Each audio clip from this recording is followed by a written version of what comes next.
is it possible to act, to live without this self-center?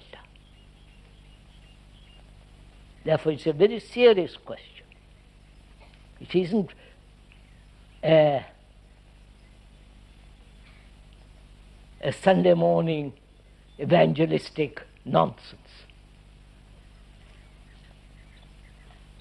It is something that we have to go into very, very carefully.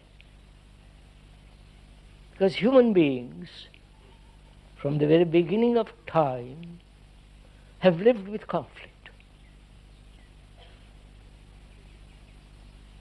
And we are still living in that state after millions and millions of years. Therefore, there's something radically wrong in spite of all the philosophies, religions, beliefs. We are still animalistic. We still have this terrible, destructive center from which I act.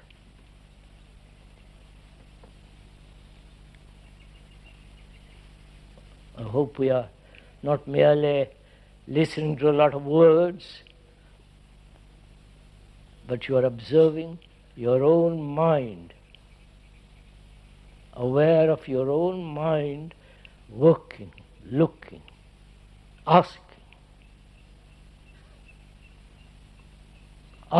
if there is a totally different way of living.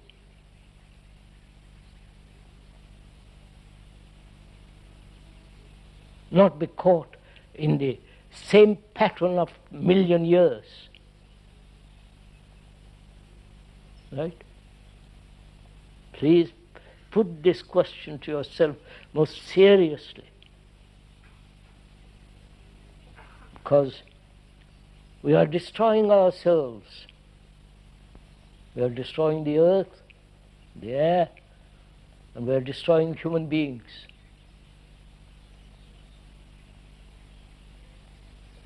So, our responsibility is tremendous.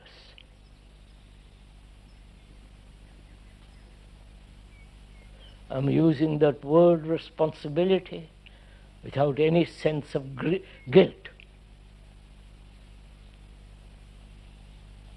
If you feel responsible, you act. But if you don't act, don't feel guilty, you are simply not responsible.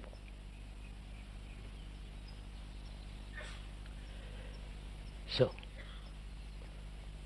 what is this center? Right? How has it come into being?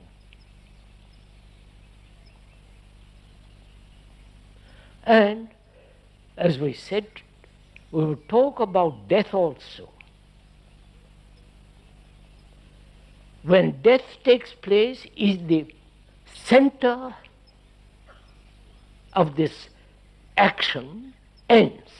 You follow what I'm saying? I'll explain, I'll go into it carefully.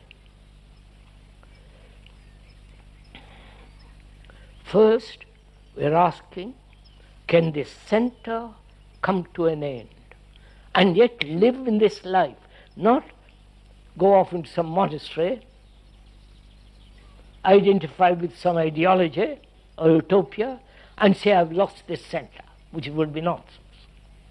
Because you have merely identified the center with something else, right? I don't know if you see that. That is,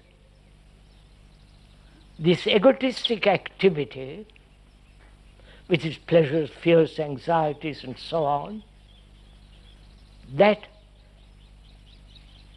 center, that ego, believes in something and identifies in something, in the image, in a doctrine, and so on, or takes a new name, but that center still remains. You following this? Good. So our question is it possible to die to that? and yet be alive, active, work, carry on, which is to carry on without conflict. You follow?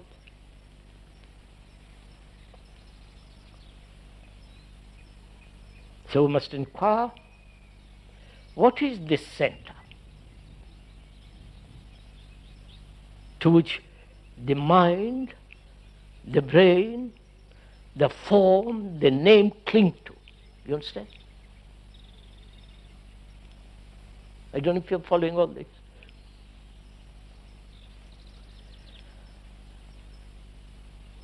We're asking, what is the nature and structure of the self?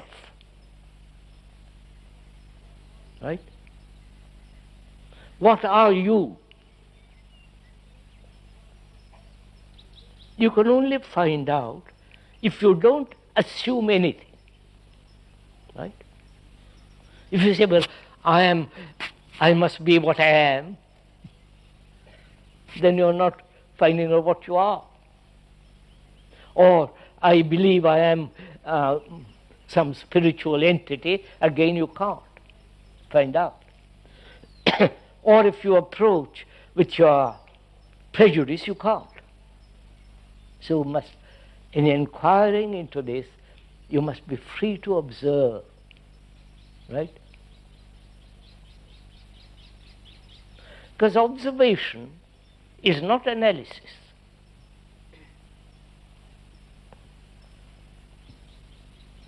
You must understand also this carefully.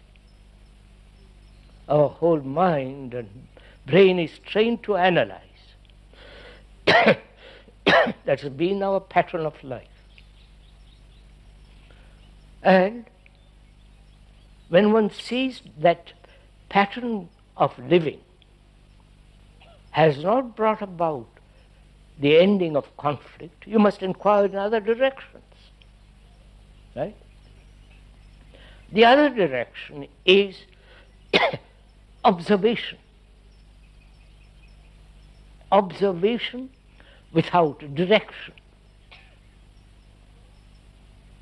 which means no analysis.